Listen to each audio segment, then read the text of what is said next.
Hey, everybody. Welcome to the Dallas Daily Show, coming at you from the Neighborhood Loan Studio here in St. Louis, Missouri. Today's conversation is called Theater and Coachability. All right, let's get into it. All right, so most of you know this by now if you've listened for any length of time, but I have a background in theater. I have a background in performance. My wife still jokingly says the man never met a microphone he didn't love. Singer, dancer, actor. I did stunt work for a little bit in Los Angeles, stand-up comedy, as those of you who know. And obviously, preach at churches, speak at schools, go and do keynotes at conferences.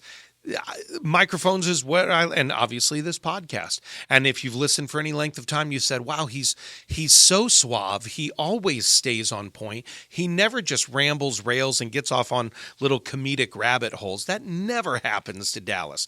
This guy really is. I couldn't even finish it without laughing, T.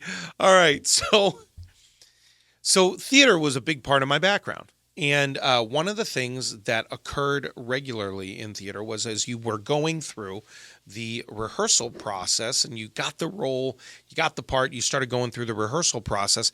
It was a work, a labor of love. It was intense work. It was, okay, we got memorization to happen. We got scene work to do. We have to do our blocking. You're working with the director. You're working with your other co-stars, your other castmates. All of this was taking place. And then when that switched over and I did a little bit of work in Hollywood as an actor and a couple of independent things and a couple of other little industrials and commercials, that got even bigger because now all of a sudden time really was money. Oh my gosh, this commercial shoot, we're paying like literally $50,000 an hour to get this thing produced. Everybody was under stress. So those sorts of things occurred. But in the theater world, one of the most important roles, two of the most important roles, I should say, was the director, especially in the pre-production and in the launch of the show, and then the stage manager, which kind of really took the place of the director after a show got launched. You would go to the stage manager with issues. If something needed to be tweaked, if a performance was lacking over time, the stage manager would be like, hey, we need to bump this up, we need to fix this. So those two roles were very important. But during the rehearsal process, the 2, 3, 4 weeks of rehearsal as you were getting ready for the show, there was a lot of just workshopping and trying things out. And then the director would simply say, that's working for me, that's not working for me, how'd you feel about that, etc. One of the things that always took place was everybody in the cast had the same vision, no matter what. It was to have a successful production. I don't think anybody ever got into theater or into even making a movie. You think to yourself, boy, that movie really bombed. They didn't get set out to make a bomb. They wanted to make out. They set out to make a successful blockbuster or film.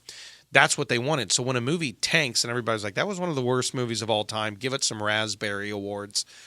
I don't think too many people did that. Occasionally, maybe you might see an actor look into camera and be like, why am I in this project? That might be occasionally the thing. But most people go into that world with the same vision. We want to create a piece of entertainment, a piece of art. We want to succeed in getting the message out there. We want to succeed in starting a conversation or entertaining people or changing lives or impacting someone in a positive way, right? That's what most theater and art is set to do. Occasionally it doesn't work, right? Or maybe I was a little off as one of the actors. Maybe I wasn't doing something right. Or maybe a scene just wasn't quite working. And the director would go, that's not working. That's not working. That's not working. Here's the amazing thing. Because I was anchored to the same vision as the director, I didn't take any of that personally. Like you can take it personally when you're auditioning. You're like, they didn't pick me. I sucked, right? That's how you could do that. But when you all are in the cast together and you're doing the thing together and you have the same vision together, people were way more adaptable and they were way more coachable, and we would use the term directable because of the fact that we had the same goal. We had the same target. We had the same idea. We had the same vision of what we wanted. And that was the success of the show.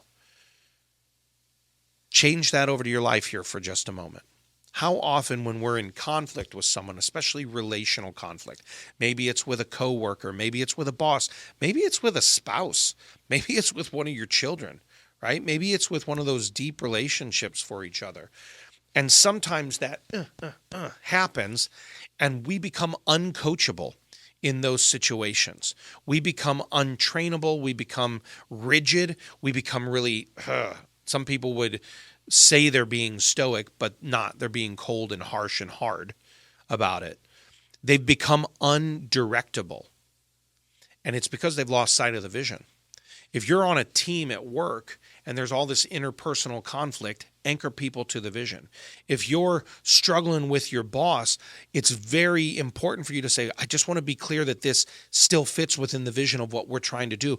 Because I mentioned this on the I think it was on the Mind Shift episode last Wednesday when I talked. There were times that my wife and I in our marriage, we were nose to nose and we were fighting it out.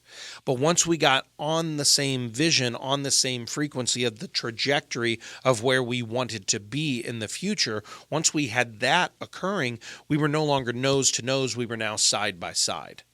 And then all of a sudden, when she gives me a, hey, honey, could you work on this? Or, hey, honey, that work hurt my feelings. That was just like a director saying, hey, can you work on this? Hey, let's change that a little bit. Let's try a different take on that. I didn't take that personally, not with the good directors. There were some people you're like, well, you kind of suck as a director. It's a bad aside. Let me get back to the point.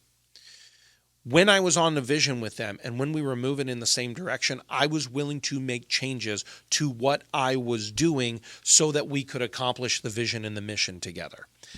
Take that principle from theater and apply it to your key relationships.